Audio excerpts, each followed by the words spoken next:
కూర్మనాథుణ్ణి సాక్షాత్తు బ్రహ్మదేవుడే ప్రతిష్ఠించినట్లు పురాణాల ద్వారా అవగతమవుతోంది.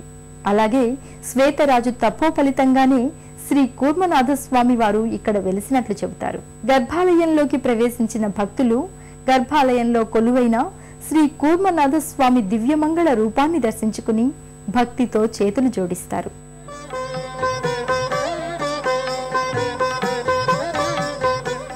గర్భాలయానికి ముందు భక్తులకు 2 అంతరాలయాలు దర్శనమిస్తాయి.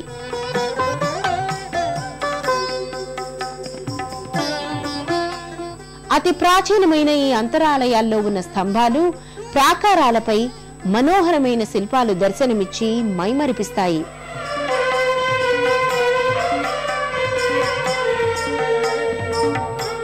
వాటిని దర్శించుకున్న భక్తులకు కుడివైపు భాగంలో నరసింహస్వామి వారి మందిరం దర్శనమిస్తుంది.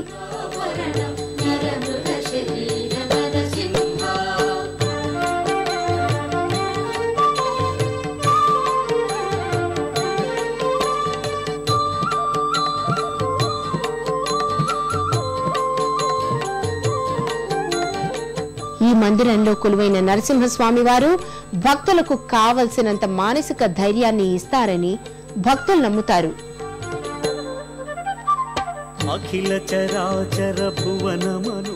అనంతరం స్వామివారిని స్మరించుకుంటూ మరో అంతరాలయంలోకి ప్రవేశిస్తారు భక్తులు.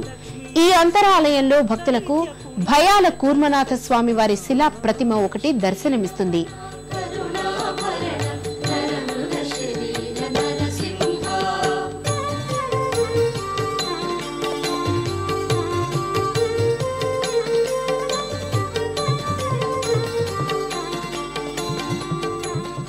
ఈ స్వామిని దర్శించుకున్న భక్తుల భయాలను స్వామివారు పోగొడతారని భక్తులు విశ్వసిస్తారు.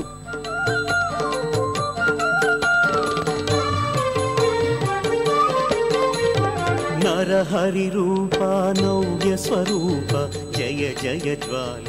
నిత్యము భక్తులతో రద్దీగా ఉండే గర్భాలయ ప్రాంగణంలో శ్రీ కూర్మనాథ స్వామివారి నామస్మరణం తప్ప మరోటి వినిపించదు. గర్భాలయంలో కొలువైన శ్రీ కూర్మనాథ స్వామివారి దివ్యమంగళ రూపాన్ని దర్శించుకుని, తండ్రి కూర్మనాథ, మా పూజలందుకొని మమ్మ అనుగ్రహించు స్వామి అంటూ భక్తి శ్రద్ధలతో వేడుకుంటారు.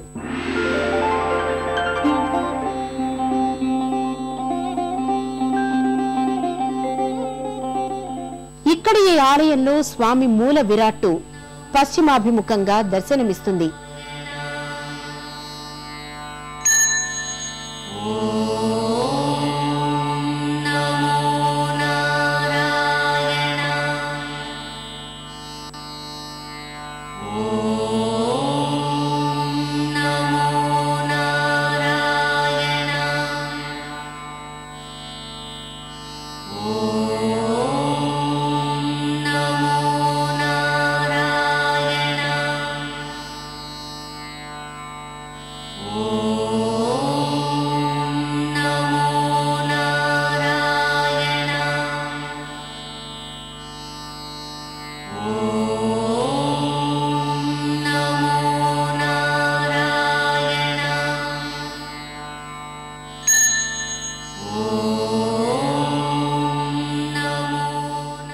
గర్భాలయం వెలుపల చిన్ని అంతరాలయంలో కుడివైపు భాగాన భక్తులకు ఉత్సవ మూర్తుల మందిరాలు దర్శనమిస్తాయి.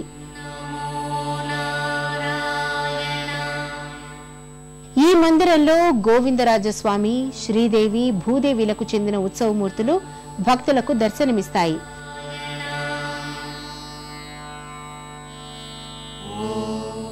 ఈ మూర్తులు 12వ శతాబ్దంలో శ్వేత పుష్కరిణిలో దొరికినట్టు చెప్తారు. అలాగే ఇక్కడే సీతారామ లక్ష్మణుల మూర్తులు కూడా దర్శనమిస్తాయి. వాటిని నరహర తీర్థుల వారు సమర్పించినట్టు తెలుస్తోంది. పూర్వం ఒకప్పుడు చక్రవర్తి పరిపాలన చేస్తుండేవారు. అతని భార్య మహాపతివ్రత. ఆమె ఏకాదశి వ్రతనిష్ఠలో ఉండగా భర్త హఠాత్తుగా అంతఃపురానికి వచ్చారు. వచ్చేటటువంటి భర్తకి అర్ఘ్యపాద్యాచమనాలు ఇచ్చి కూర్చోబెట్టి, మహాప్రభు ఇవాళ భర్తగారు అకారణంగా దయచేశారు, భర్తను తిరస్కరిస్తే పాతివ్రత్యమగ్నం అవుతుంది, లేదా నేను చేస్తున్నటువంటి ఏకాదశి వ్రతమగ్నం అవుతుంది. ఆనాడు దేవతలు దానవులు వందల ప్రతిమృతుగా కూర్మరూపధరులు 3 కోట్ల దేవతలు రచించావు, మరి ఈనాడు శ్రీని అపరిని ఏకాకిని నా వ్రతభంగం కాకూడదు, అటు పాతివ్రత్యమగ్నం కాకూడదు, కాపాడవలసిందని ఆవిడ ప్రార్థన చేశారు. ఆ ప్రార్థన స్వామి విన్నటువంటి వారే భార్యాభర్తలు ఉభయ మధ్య కూడా వంశధార అనగా వెదురు నుంచి ఒక దార ఉద్భవించింది. అదే వంశధార. గార కళింగపట్నం రోడ్డు ఉంది. ఆ దారం చూసి చక్రవర్తి భయపడినటువంటి వాడే మర్నాడు మంతసామంతాదిపురం దండరాలు కూర్చోబెట్టి, ఇవాళ నేను రాణివాసం వెళ్ళాను, మా ఇద్దరి మధ్య గంగ ప్రవాహం పుట్టడానికి కారణం ఏమిటో తెలియకుండా ఉన్నదని మంత్రి గారికి ప్రశ్నిస్తారు. మహాప్రభు అమ్మగారి యొక్క ఏకాదశి తప ప్రభావం వల్ల ఇట్లా సంభవించింది మంత్రి గారు చెప్తారు. అయ్యో శ్రీలేంతి జ్ఞానంలో ఉన్నారు, ఎండో అజ్ఞానంలో ఉన్నారని చక్రవర్తి జ్ఞానోదయం తెచ్చుకున్నటువంటి వారి నారదారు వల్ల కూర్మంత్రాన్ని ఉపదేశించి స్వామి కూర్మరూపధరులే ప్రత్యక్షినట్లు, బ్రహ్మగారికి ఆజ్ఞాపించగా బ్రహ్మ ఈ ఆలయ నిర్మాణం చేసినట్లు, గోపాల యంత్రం చేత స్వామిని ప్రతిష్ఠించినట్లు క్షేత్రమహత్యంలో చెప్పబడింది. స్వామి స్వయంభూ, ఎవరు ప్రతిష్ఠ చేయలేదు.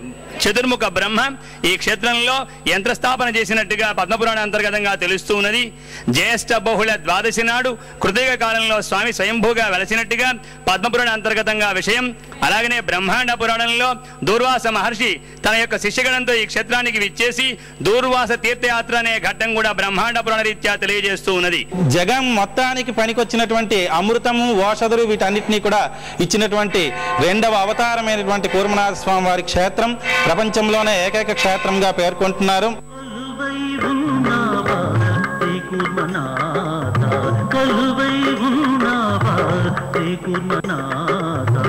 సుక్షేత్రమైన శ్రీకూర్మల్లో, సుక్షేత్రమైన శ్రీకూర్మల్లో మాకై వెలసిన దేవా, మమ్ముగన్న మాదేవ శ్రీకూర్మనాథ, మమ్ముగన్న మాదేవ శ్రీకూర్మనాథ, కొలువై ఉన్నావా శ్రీకూర్మనాథ, కొలువై ఉన్నావా శ్రీకూర్మనాథ.